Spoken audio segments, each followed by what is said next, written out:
Okay, good morning. We'll finish up the topic on Korean family today. If we are lucky, I may let you go a few minutes early. Uh, I think my original lecture notes had me going on for like over 3 hours. I trimmed it down, and I think I trimmed it too much. and can't do a whole 2 classes anymore. Anyway,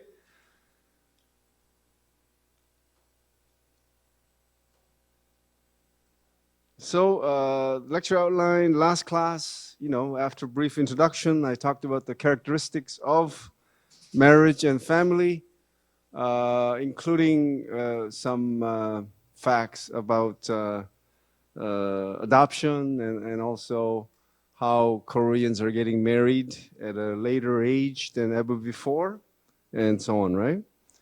And then I talked about the reasons why Korean elderlies, about 20% of them, get to live with their adult children. And I began to talk about the divorce in Korea, right? So today I'll finish up talking about the divorce and the reasons why Korea boasts a higher divorce rate than, let's say, 2/3 of the countries in the world. And I'll finish up with a discussion on the phenomenon of empty shell marriage. Same thing. Why do people, in this case Koreans, live in empty shell marriages? If they don't love each other, why don't they get divorced? So we'll look at some of the reasons why they live as, in Korean, ghost couples. Okay? All right, so divorce, as you recall, there are 2 ways to measure divorce rate. One is ratio of divorces to marriages, and more popular method today is the crude divorce rate, and that's looking at the number of divorces per 1,000 population. And then I talked about the rising divorce rate in and outside of Korea. So this is where I talked about how the rising divorce rate is a global phenomenon, okay? But it is more pronounced in some countries than others, of course. Third thing I talked about, and this is where I talked about the first 1/3, okay? Because there are 3 types of divorce. Okay? One is at-fault divorce. Second, uncontested divorce. Third, no-fault divorce.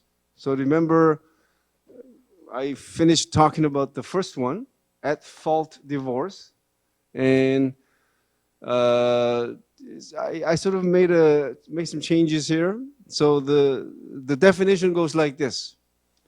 If you live in a jurisdiction which has at-fault divorce law, a spouse who wants to get divorced must prove to the court or to the judge that the other spouse has done something wrong, or that he or she is at fault for causing the breakup of the marriage. Okay?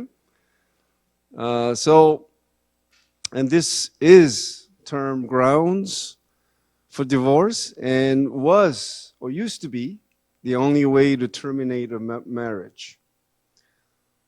And as I mentioned, most jurisdictions around the world still require such proof of fault before granting a divorce.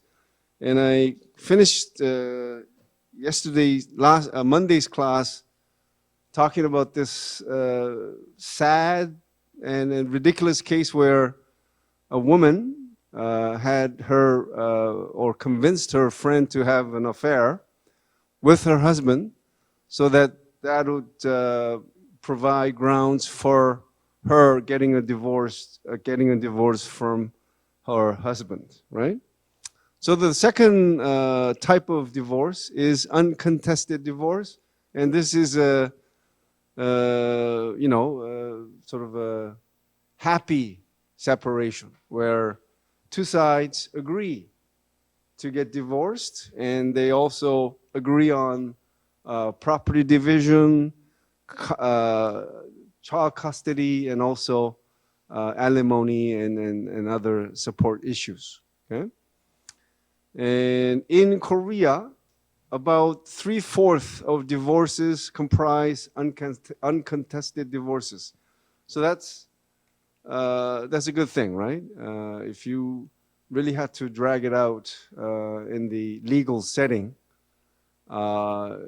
it's just terrible, right? Not only for the divorcing parties, but also the children, right?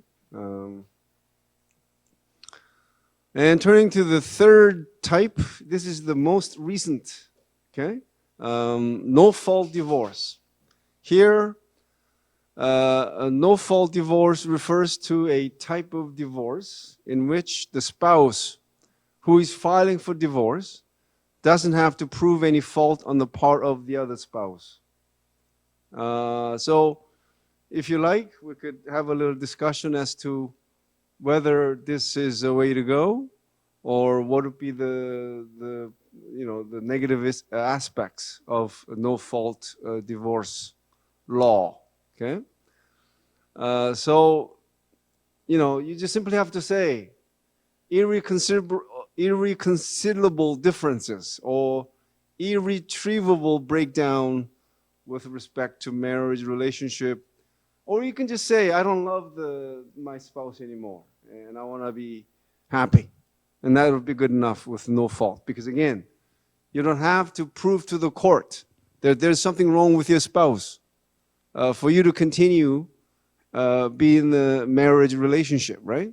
Again, you don't have to prove anything. You just have to say, again, irreconcilable differences, okay? No-fault divorce is available only in a dozen countries or so, including, I listed the ones that are noteworthy, especially Sweden, because that's the country that first introduced no-fault divorce law, about 50 years ago, in 1973, followed by Australia, Germany, Canada. And I left the US without the year because I think states differed. I think every state of the United States does have a no-fault divorce law, but the time as it's legalized, or the introduction of this law differed. Okay, so I think the last state was like, I don't know which state it was, but it came like in 2010 or something. Okay. So the question is, what are the arguments for and against no-fault divorce? And, if you want to get married, do you need permission from the court or the judge? Yes or no?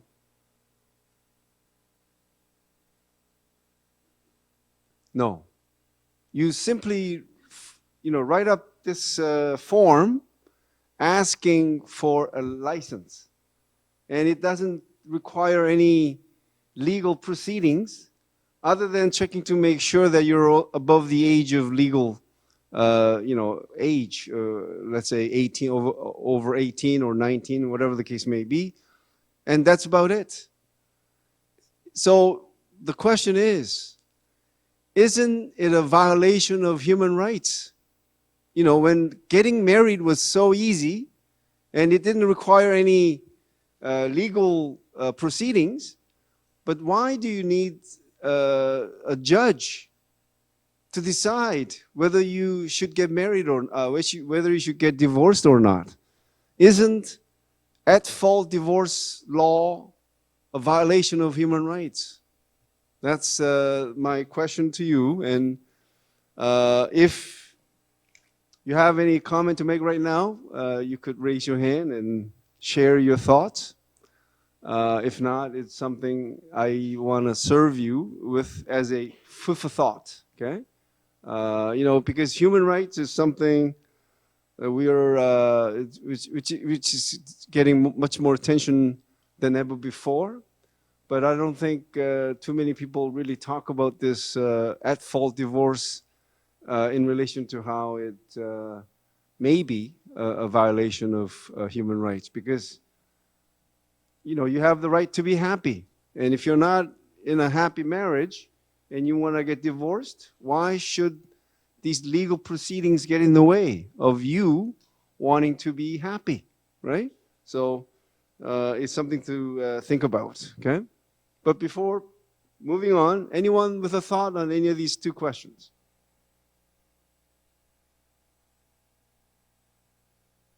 Well, I know you're young, and of course, really not thinking about marriage at this point, but I hope you do give some thoughts about this, all right? Well, I have a couple of cartoons about no-fault divorce.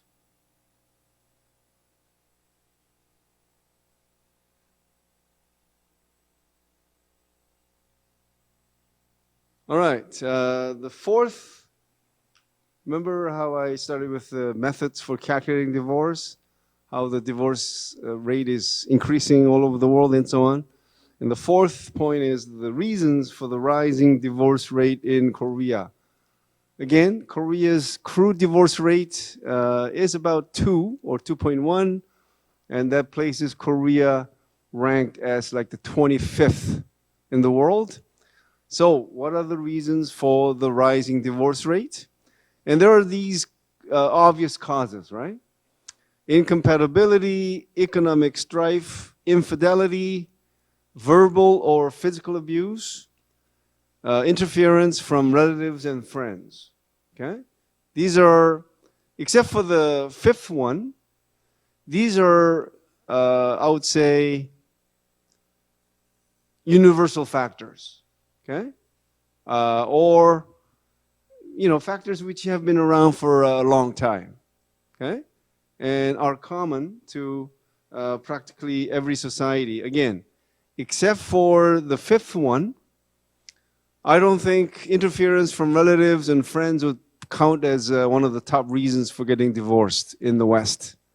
But it is in Korea, okay? But the first four are the most popular reasons for getting divorced, okay? Throughout the world. And they've been around for a long time.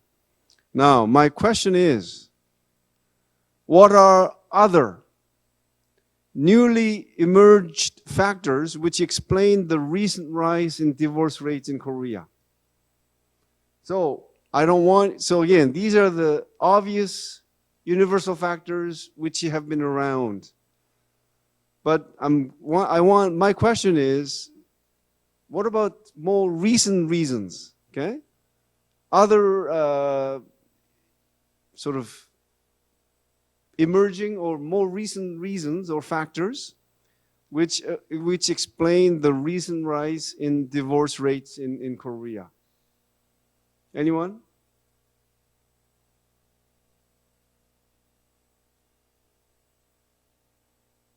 Yeah.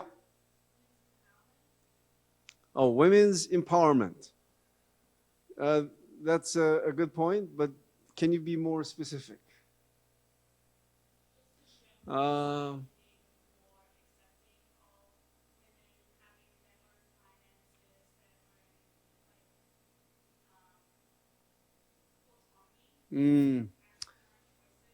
Yes. All right, thank you. See, that's a very good point, but I sort of have it in more detailed manner. That's why. So I think as a overarching sort of point, yes, empowerment of women would be something definitely that applies to this question. But as I'll show you later, a little bit later, it is sort of subdivided into more final details, okay? But with that point, maybe I'll go back to my slides after class and see if that could be sort of put in somewhere, as a separate sort of a point. Okay. All right. So women's empowerment, and what else?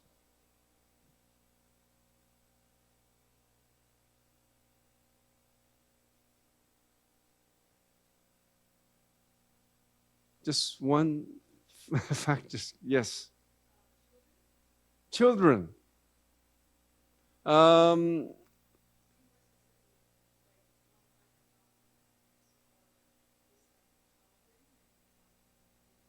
hmm. Well, I think it's an important factor, but it's not like often mentioned. Uh, you know, you've heard what she said, right? She said children or child. So there could be a disagreement as to whether to have a child or not, or raising stress over raising a children, okay, or child. Um, well, let me also think about that too, right? But again, when I talk about these reasons or factors, of course, I cannot be exhaustive talking about all the possible factors, but I'll just focus on the most important ones, right? All right, so what else? Last call. Yes.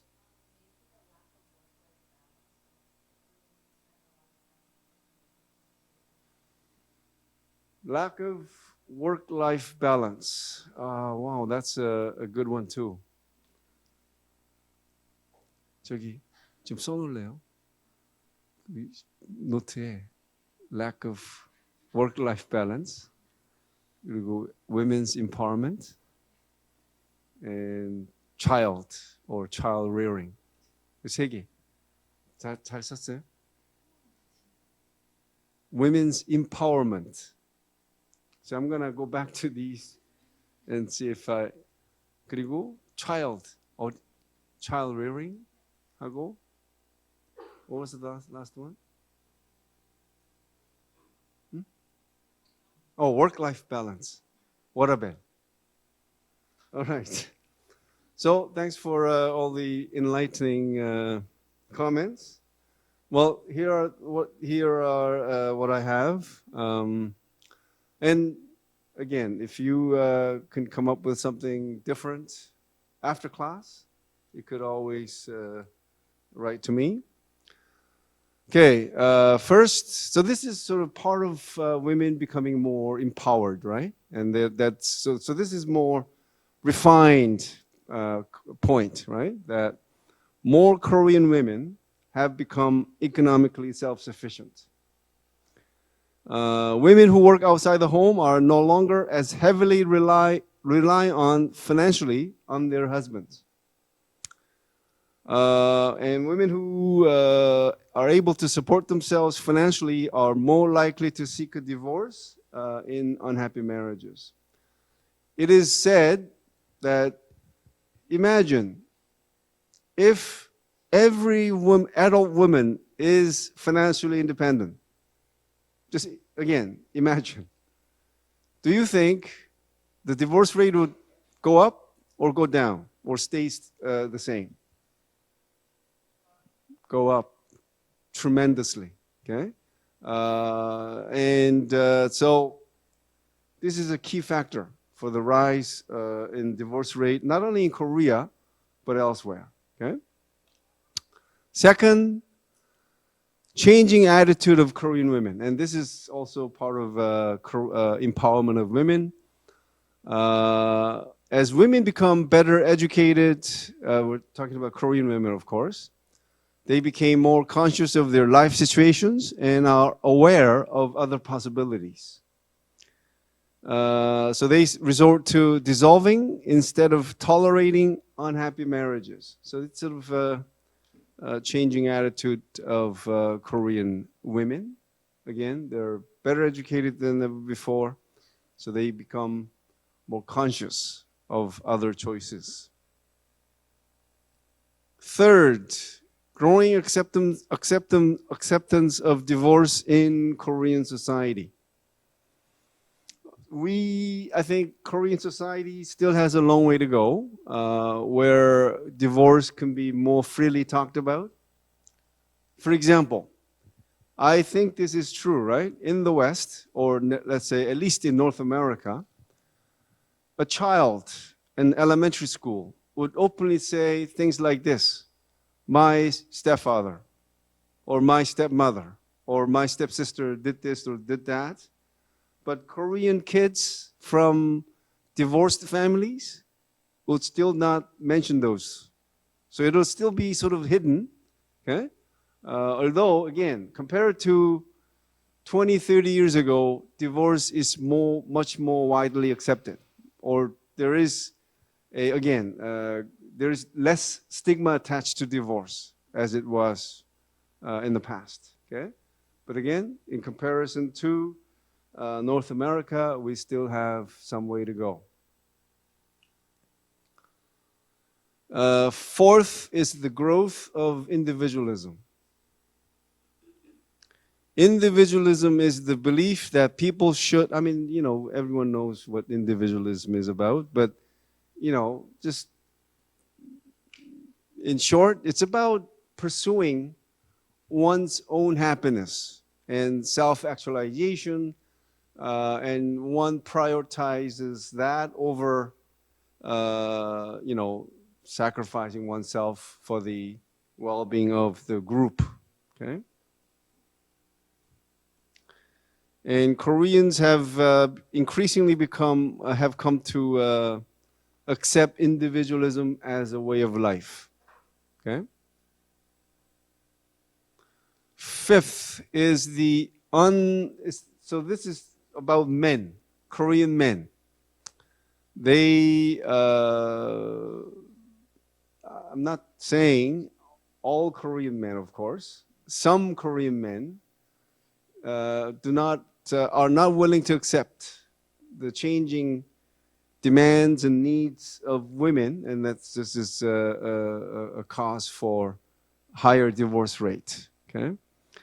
So many Korean men still prefer a married life where the husband does little to help around the house, and the wife plays a supportive and subordinate role as a housekeeper and emotional comforter. So I'll talk about this under gender, where I'll show you with actual numbers how little time Korean men spend doing unpaid housework compared to their wives, okay?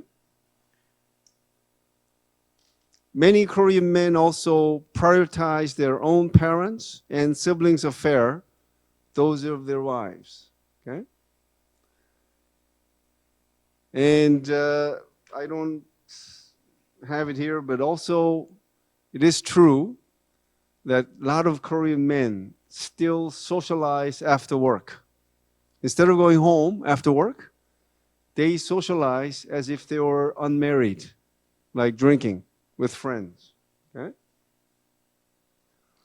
However, many Korean women no longer accept such a status and demand an equalitarian marriage in which domestic tasks and raising the children are shared responsibilities. Next is the family. So this is sort of a controversial. It's something to think about. Okay, is it possible? And this is not a factor unique to Korea. Family as an institution is not as important as it was in the past.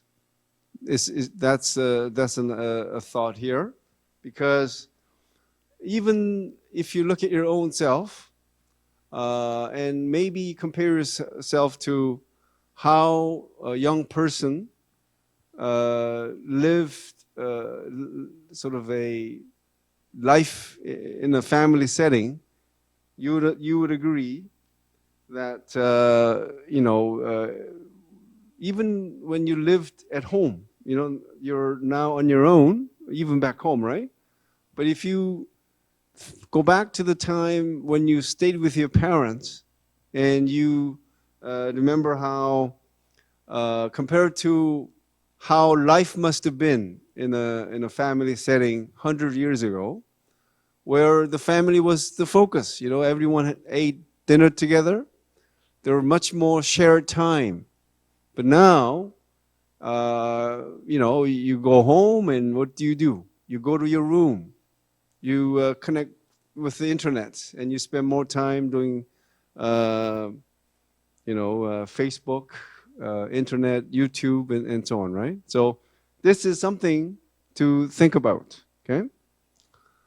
And question is, can you think of other reasons for rising divorce rates in Korea in recent years?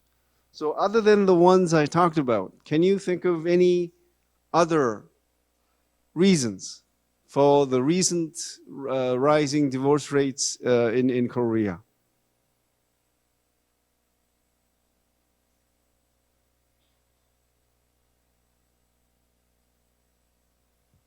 Okay. Well, here are some. I have a couple of suggestions.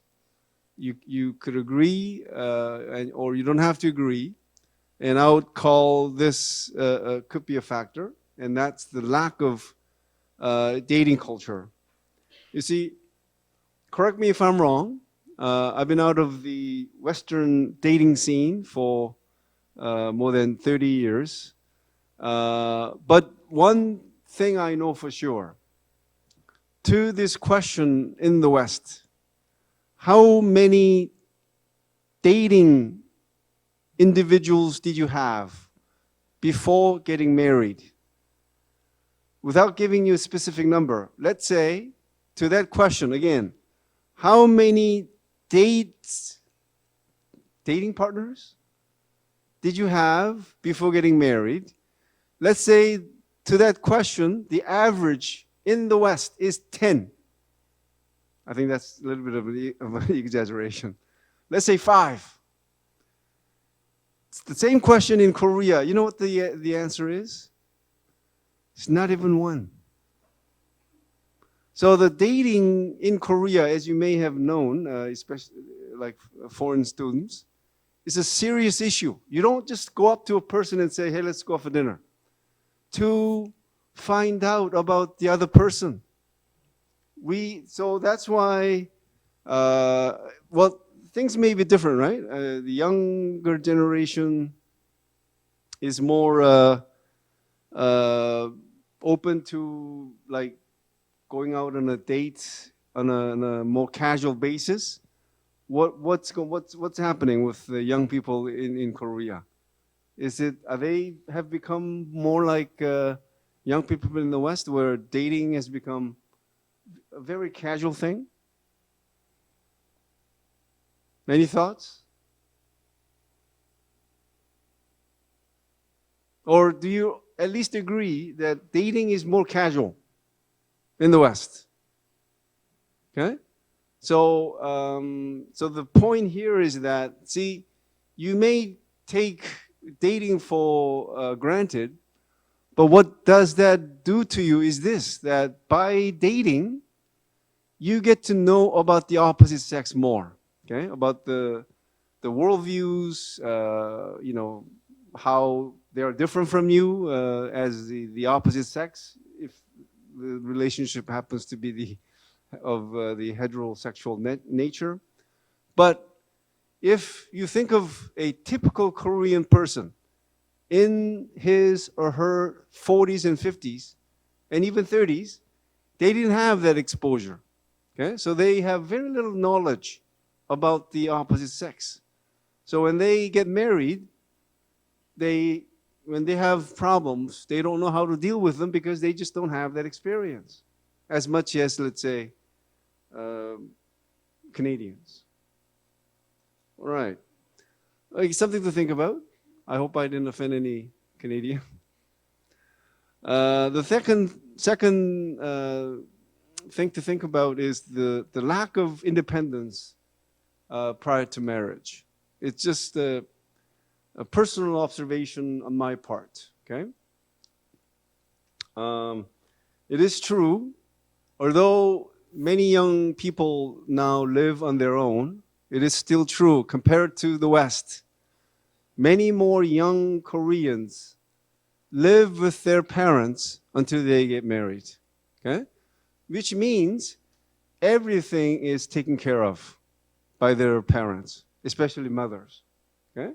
So, I think by living on your own and sort of dealing with all the different situations that you're faced with, that makes you better prepared to deal with certain situations that happen in marriage. But if you have been, let's say, pampered until you got married, then I think your sort of preparedness in dealing with certain situations in marriage may be more difficult.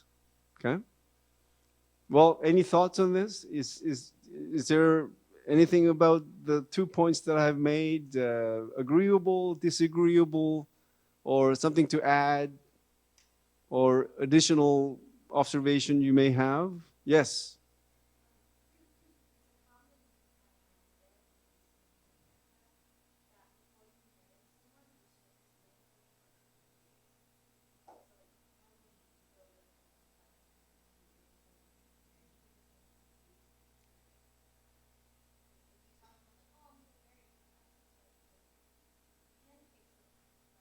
Mm. Okay, so she's talking about how, at least in the USA, living together before getting married is becoming more common, right?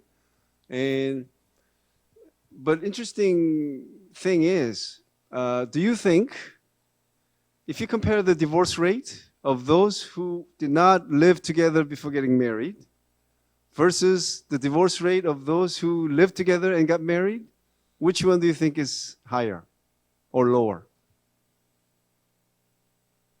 Anyway, you should look into this because studies have shown that whether you live together or not with your future spouse has no impact on the likelihood or less likelihood of divorce. So that's really interesting, right? So anyway, anyone else? Thank you for your comment. Anyone else on the divorce rates in Korea, the factors? Okay. Now I turn to the last section and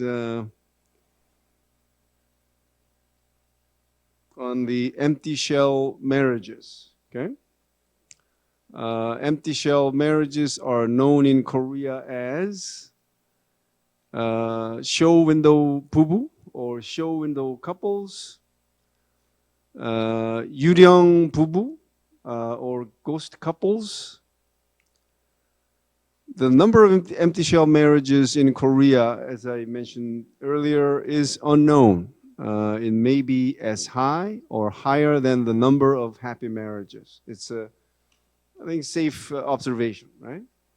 And more recently, there's this phenomenon called 졸혼, literally meaning to graduate from marriage. So in this situation, they live typically separately. Okay, so that's different from empty shell marriage, right? With empty shell marriage, you typically live together. But with 졸혼, you live separately.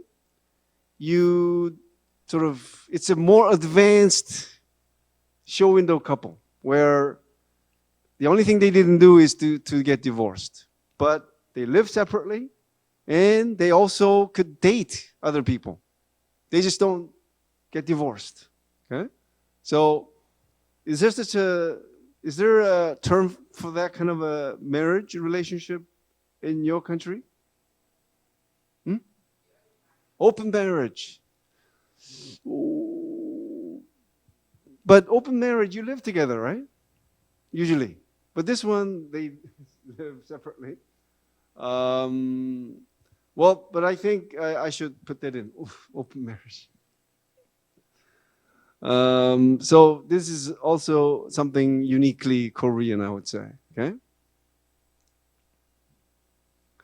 And what are the characteristics of empty shell marriage? And I hope none of these applies to your own experience. I mean, as a child of course, your parents, right? Anyway, first characteristic, not in any particular order, the spouses feel no strong attachments to each other. The spouses enjoy few activities together and seldom display pleasure in being in each other's company.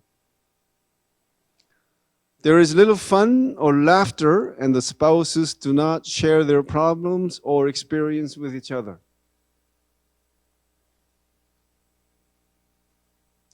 There is little spontaneous expression of affection.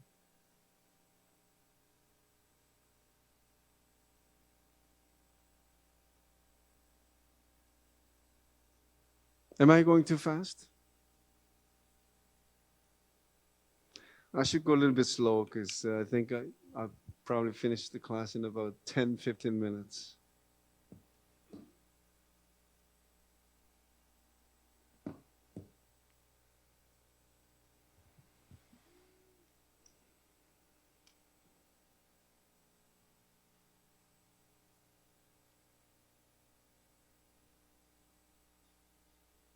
Okay. Sexual relations are almost non-existent, if any, between the spouses. As the spouses are highly aware of each other's weaknesses and vulnerable points, they manage to mention these areas frequently in order to hurt each other. I think this is quite common in troubled marriages, right? And this is very particularly noticeable among couples in empty shell marriages. Children of empty shell marriages are often starved for love, or they receive the love that would otherwise go to the spouse. The latter is particularly true in Korea. Okay? I don't know if you have observed this, where you just feel that Korean mothers are just too attentive, almost preoccupied with their children. It's a typical sign of an empty shell marriage. Okay? Because again, you're married, and if you don't feel this love for your spouse, and of course, you know, all the love that should have been given to the spouse are just totally given to the child. Then why do couples remain in empty shell marriages? Anyone? Any thought? Yes.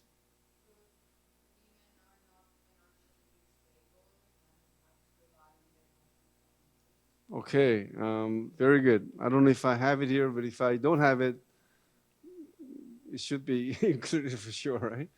So women, lack of financial independence on the part of the wife. Okay, very good point. Anyone else? Yes.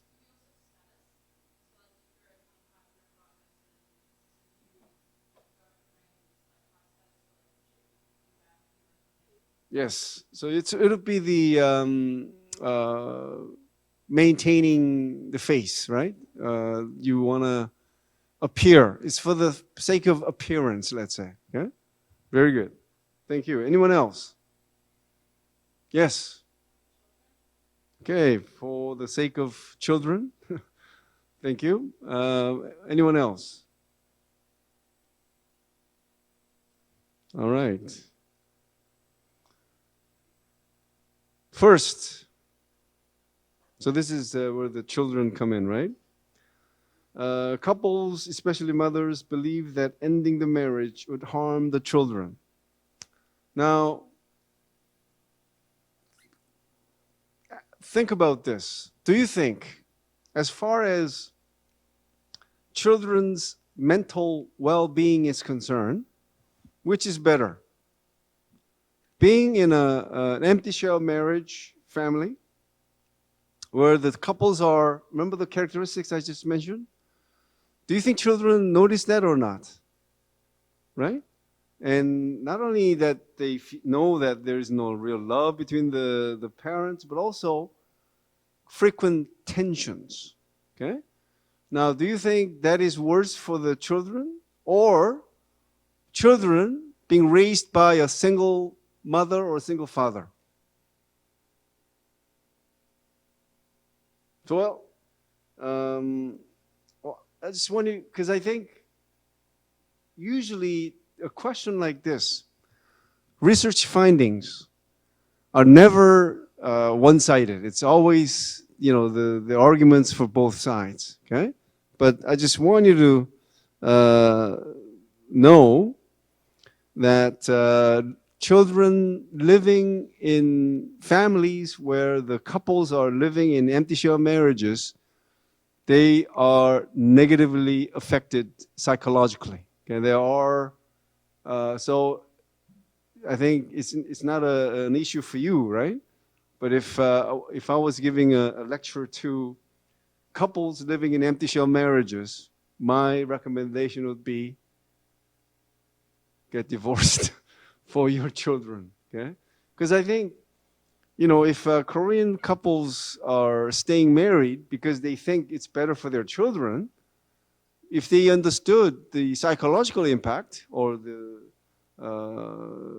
implications, and I think they would make a better choice of getting divorced rather than sticking it out with unhappy marriages, okay? Second, this one was also mentioned, outward appearances. Okay, I think this is a very important point for Korean couples to avoid negative reactions of relatives, friends, and others.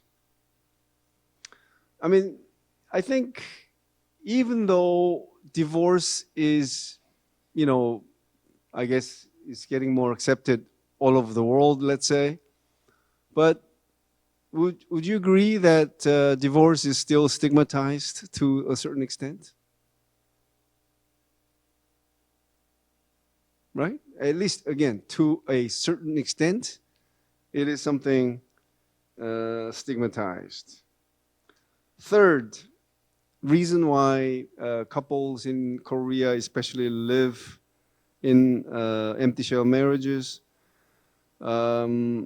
couples may believe, especially those who are affluent, loveless marriage is preferable to divorce and to the uncertainty of remarriage.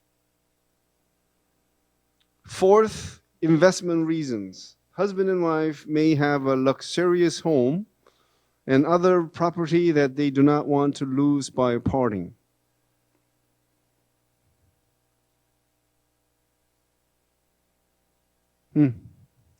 Well, third point is, I think, is rather sad, but it does happen, right? Fifth, the lack of financial independence. It was here. I would say we should qualify this typically by women. Is it okay to say that, you think? Again, typically. 6, the fear of loneliness.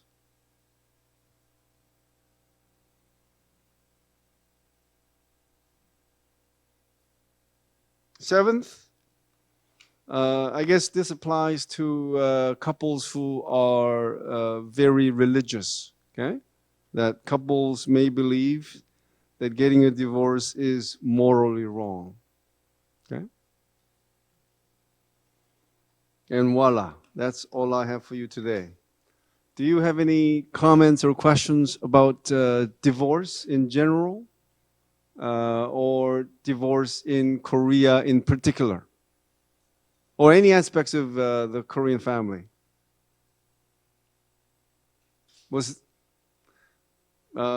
or is there any aspect of family you wish that I would have covered? No? You just want to rush out, enjoy your second cup of coffee in the morning? All right. Well, thank you, and I'll see you next week on with next week. I think it's gender, right? All right. Okay. Student question, yes.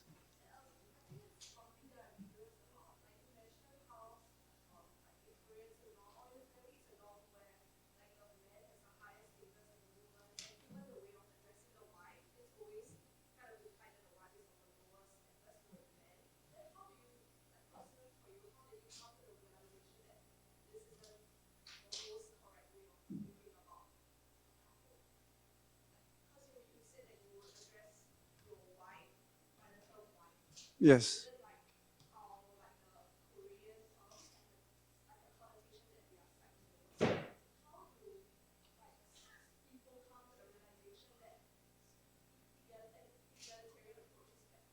Oh.